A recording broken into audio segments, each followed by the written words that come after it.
we're way behind, so we're just going to jump right back onto our Zoom feed and bring on from the Guam Federation of Teachers, the president, Tim Fedenko. Good morning, Tim. Sorry about that delay. Appreciate your patience. That's fine, Chris. That's probably some of the best information I've heard in a long time, actually. Right, and we wanted to bring you on because, and I'll just get right into it. With a specific example, we had heard from a few different teachers that when the Guam Department of Education had come out with a different learning options for students, there was also a option system for teachers at different schools, and teachers were told that they could choose to teach online or face-to-face. And so obviously there are members in your a group that are maybe struggling with having to go back and the possible risks and the exposure that, I mean, we're all worrying about it, right? So anyway, with these teachers had opted for a mostly online thing, but specifically at the school they're detailed at, the online option was taken away, although it's still being offered at other schools. For this particular one, it's no longer an option. And I just wanted to bring you on and just maybe get the union perspective on, do you believe that we should be respecting the concerns of these teachers and providing them with a way to do their job in a way that, students are also, and parents have the option to? And have you been receiving concerns from teachers? Right. Yeah, I haven't heard any concerns about not being able to teach distantly online, let's say, because there's two types of distance teaching, right? There's the take home, the online one. I haven't heard anything personally. I checked the office as well. They haven't said anything. And I talked to Sanjay Sharma, the vice president, and Sanjay said that it's his understanding, he did a lot of the legwork this summer with DOE, is that even if there isn't online classes being offered at their school, depending on the numbers, they could actually teach online from Simon Sanchez all the way down to Southern High, right? And so it's a numbers-based situation for how many people are going to be online and not online, right? So you're still fitting the classroom sizes, which is what the department is agreeing to, keeping the classroom sizes at the contract level. And so there could, that's something I haven't heard. Okay. Yeah. But how would you deal with something like that, though, if there was a teacher who was like, felt that they were being forced into face-to-face teaching, but initially thought they were going to be doing distance learning, or that's what they wanted because they just don't feel comfortable going back into the classroom and doing the face-to-face teaching? Yeah. Is that something they could file like a grievance for, or? Yeah, exactly. And that's the best way for us to get to know what's going on. Right. And, the principals, the Department of Education is, under one umbrella, which is the superintendent, right? And so the principals have a little bit of freedom to try to manage their schools, individuality, right? So they may have crossed the line accidentally, so to speak. And so if they file a grievance, I mean, one thing the superintendent and I and the other associate superintendents had a couple meetings so far in an agreement that safety is the number one priority for the employees and the students, right? So John Fernandez is very sympathetic about that, and I think that if we got wind of that, we could handle that without even going through the whole grievance process where we call up the associate superintendents or superintendents, and things could be remedied. And that's why I wanted to bring you on, Tim, to discuss it, because I have heard those concerns from teachers, and they don't necessarily want to go through the whole grievance process, because I think there's a big understanding that we're collectively moving towards this reopening of the schools. And I mean, it is what it is. They have their risks and their concerns, but at the end of the day, I think they know they got a job to do it. I just feel like if we're going to offer that option, but it kind of sounds like you said there was a remedy in that if teachers are not being afforded an online option at their school, they can kind of do it for another school. Can you maybe expand on that option? Well, from my understanding, that's correct. I mean, because let's say there are teachers who don't want to do the online situation, right? Yeah. And so if you have, you know, uh, let's say 100 students that want to do online, and you only have 4 positions for that classroom, right? And all 4 teachers don't want to do online, you could actually insert someone from a different class, from a different school within the system into that classroom, and then they could teach that online. This is more probably for a high school. I'm an elementary teacher, so it's going to be a little different. We're probably going to see higher numbers. Maybe I would say realistically 80% of the students coming back, but we'll see. And that's another thing too with the department. The department didn't put a lock on, like, okay, Chris, your kids are going to stay at home for the semester, right? So we know a specific finite number of teachers who need to do the online part because these people have signed up for the semester. But on DOE, they're allowing you to ebb and flow, right? You could say, well, this online is not working out for my child. It's too much. They can't understand it. So can I now come back to the ABC situation, right? And at least a once a week or twice a week possible meeting face-to-face, right? And so that's going to have that kind of help steady the numbers when you do that, but we aren't doing that for flexibility because it's so new.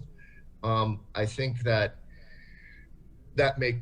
problems may change, right, through or even online classes may change throughout the semester. Right. Hey, we were talking, Tim, I don't even know how if this is even a thing, but hazardous pay for teachers and GDOE staff, right? So obviously, even though we are in a P Core 3, there's still an element of risk of exposure. So are they getting the hazard pay? Has that even been part of the discussion? And, excuse me if I'm totally coming from left field, but we were just talking about this before the show. No, they won't. That's a vague, that's a hard one. Yeah. You heard the doctor. Everyone is on the front line, right? I mean, literally, you're on the front line. Everyone's on the front line. And so is hazardous pay come into that? Of course, there's litigation on that. Yeah. I mean, going on, right? But I don't think so. My concern, one of the big questions that is kind of still in the air is like, okay, let's say I go into the school. I got to admit, I've gone into school with a sniffle and maybe a sore throat a little bit, because I can power through the Friday and get through and rest up on the weekend, right? Maybe I had a fever. If you have a fever and they send you home, and you don't have sick leave, does that mean you're sent home without pay as a sick leave, or is that considered administrative leave because you're ordering me to go home? Right. There is the law where you have 14 days use for administrative leave from COVID. There's going to be questions like that. But as far as the hazardous pay, no, I would say not in Core 3. But okay. I could be wrong. Okay.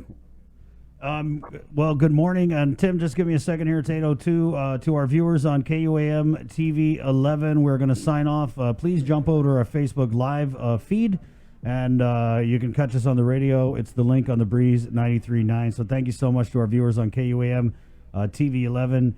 8:02 now. We're going to jump back into this interview with the union president for the Guam Federation of Teachers, Tim Fedenko, where we had just asked Tim about hazard pay for GDOE teachers and staff, and the answer was no hazard pay for you.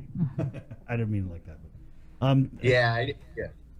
I mean, we were just kicking it around. I didn't know, so thank you for clarifying that. I mean, do you think though that teachers and staff should be paid hazardous pay? Yeah, personally, I do. Yeah, and if it's within the law, right? I mean, if you have an emergency, I mean, that's the angle, right? When you open up. You have an emergency, right? And you declare an emergency, there lies the problem. Who should open up? Only essential, right? But if you're having like a light emergency, right? Where, we're going to open up the schools even though we're in an emergency. No one would open up the school during a typhoon, right? So that is it's a value opinion, right? A question, and for the courts to decide ultimately, right? Yeah. I mean, listening, in all honesty, Dr. Fauci was on with the American Federation of Teachers during the convention last week, and your Dr. Menglo, yeah, well, she's a female version of Dr. Fauci. The way she talks, she's spot on. We're really low, and if we keep the numbers really low, and we do use a face shield and a mask and practice washing your hands all the time, he's not that worried about it. But in hot cases, where like Florida or Texas, those he's saying you shouldn't open up, right? So we're getting 2 to 9 positive tests a day. I mean, if we can beat this and be done with it, and he's hopeful that there'll be a vaccine by January 2021. Right. Do you know, Tim, we had on Mr. Jeremy Zichik from Harvest Christian Academy, and we had Juan Flores on, and we asked about the education stabilization funds, and one of the things that they brought to light was these problems with procurement in terms of like the PPEs that are supposed to be provided to school systems. And I know you held up your face mask, but is that a GDOE issued face mask, or is that your personal bought face mask? And if the Department of Education doesn't have the PPEs before the start of the school year, is that reason for a delay? Oh, most definitely. And I think John Fernandez would wholeheartedly agree with that. If there are no PPEs for the employees and the students, then you're opening up the school dangerously, right? And so I don't think I would assume and support a delay for that reason. Yeah. Well, he's coming on in a have few you heard slides. though from GDOE? Have you guys been issued your PPEs yet? No, well, no one that I know, no teachers are really in until the 11th, right? Yeah. Oh, so no one's been issued a PPE. Every teacher who goes in on the 11th, I would wear your mask the first day. Yeah.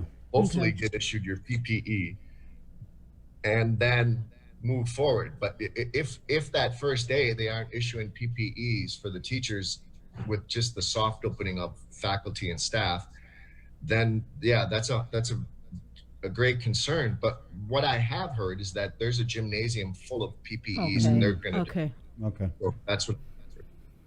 Tim, we're up against the clock, man. I know your time is valuable, and thank you so much for coming on. But I got to end, and I got to ask the status of that action that you guys were going to take on the double pay issue, because we haven't heard, and I just wanted to get status on that. Yeah, I knew you were going to ask that. Sorry, it is what it is. It is what it is, right? No, and that is ongoing. Okay. We have our attorney Josh Walsh working on that.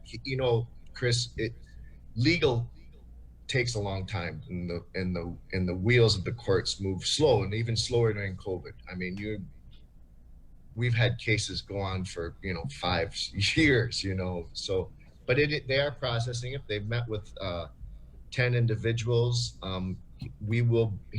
Actually, the lawyer is going to issue a written statement. Nice. And as what's going on, and when he's ready, he's very scientific about his approach. He's not just a guy who likes to get up and talk and smooze everyone. He wants facts. These are what happened at this date and this date, and so yes, we are moving forward. All Short right. answer. Okay. Well, right. Thanks, Tim. Thanks, Tim. Be safe. Let's make this a regular. I want to kind of bring you on, maybe more towards the open of the school. And as a librarian, what are like the librarians doing to kind of COVIDify the libraries? So we'll talk about that maybe at a later time. Yeah, that'd be great, Chris. Yeah. And Karina, the August 11th, we'll all know a lot more. Right. When back to the classroom and see what's going on. Right. Well, good luck, Tim, and keep us posted. All right. Take care. Thank you. Take care. All Be right. safe. From the Guam Federation of Teachers, that was Tim Fedenko. He's the